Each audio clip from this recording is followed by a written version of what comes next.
Si tudi ti kdaj rečeš, to je predrago ali ne morem si privoščiti in je to glavni odločilni faktor za nakup? Če da, te čisto razumem. Tudi pri meni so bile pred leti takšne misli precej pogoste. In v tej epizodi podcasta ti razkrijem več o tem. Hej, moje ime je Maja in dobrodošla v tem podcastu, kjer se združijo tematike iz spletnih strani brandinga, posla, mindseta, izkušenj na moji poslovni poti in še. Moja misija je pomagati in podpreti tiste podjetnice, ki svojim delom delajo naše življenje še lepše. Pa naj bo to spletno stranjo ali brandom, ki bosta avtomatsko pridobivala nove stranke ali za avtomatizacijo poslovnih procesov.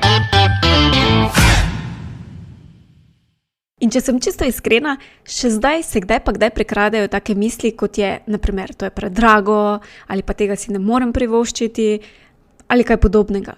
Dokler se ne ustavim in si rečem, oziroma celo priznam, to je samo neko moje omejujoče prepričanje. In razumem, da vem, da če bo mi nekaj koristilo, neka investicija koristila, bom zmeraj našla pot, da pridem do tega. Ti pa povem zdaj, kako sem v bistvu prišla do tega. Na enem izmed seminarjev je v bistvu predavatelj postavil vprašanje, ki me je totalno prebudilo in čist pretreslo. In sicer to vprašanje je bilo nekaj v tem stilu. Ali denar vodi tvoje odločitve in posledično tvoje življenje? Ponovim še enkrat. Ali denar vodi tvoje odločitve in posledično tvoje življenje?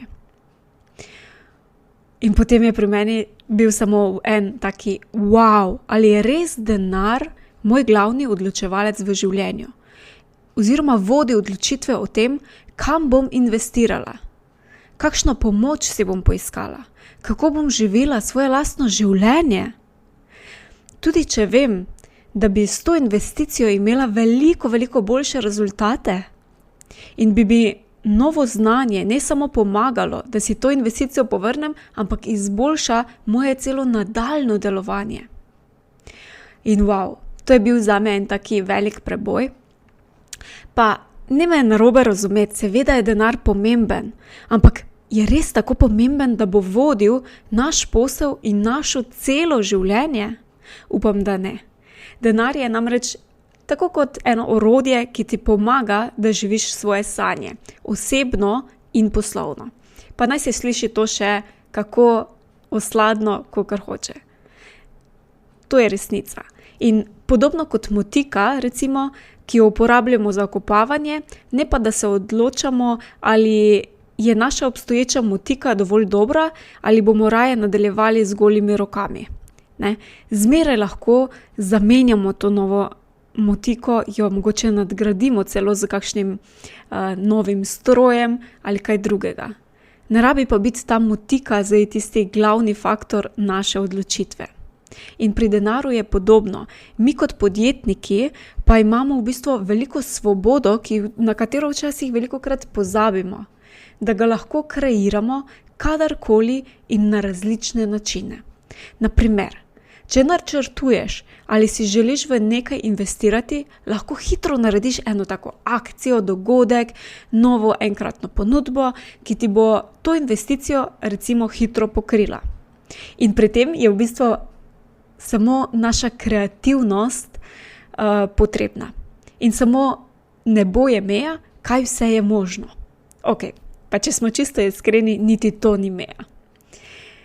In ena izmed mojih strank je, naprimer, po investiciji v svoj brand, nekje po 1 do 2 tednih po otvoritvi spletne strani podelila z mano. Dobila sem že prvo povpraševanje v vrednosti 10,000 evrov na spletni strani.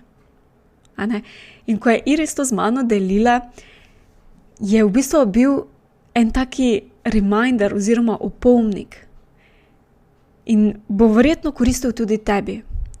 Če ti nova spletna stran, strategija, ponudba, temelji tvojega branda lahko prinesejo vsaj 2-krat toliko, kot si investiral oziroma investirala, ali še zmeraj misliš, da je to predrago? Zdaj, če veš, da nimaš postavljenih temeljev za svoj brand. In se ti to kaže na spletni strani, ki ne konvertira obiskovalcev v stranke, ki je mogoče samo kot en tvoj okrasek. Se kaže to tudi v tvoji ponudbi, ki ni pisana na kožo tvoji idealni stranki in se ne prodaja, kot bi se mogla, ali pa kot bi se lahko.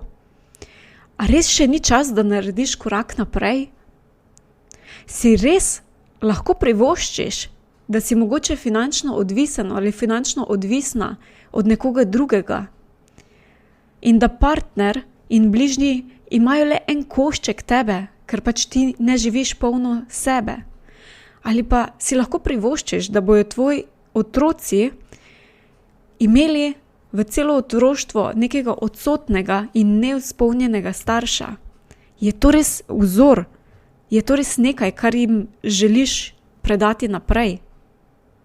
Ali je zdaj čas, da mogoče narediš korak naprej? In mogoče si končno zdaj sebi rekla, da, zdaj je čas. Jaz ti z veseljem pridem tukaj nasproti.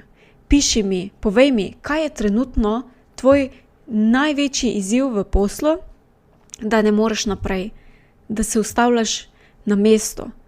Včasih je samo ena druga perspektiva dovolj, ali pa ena ideja, ki ti bo pomagala iti naprej.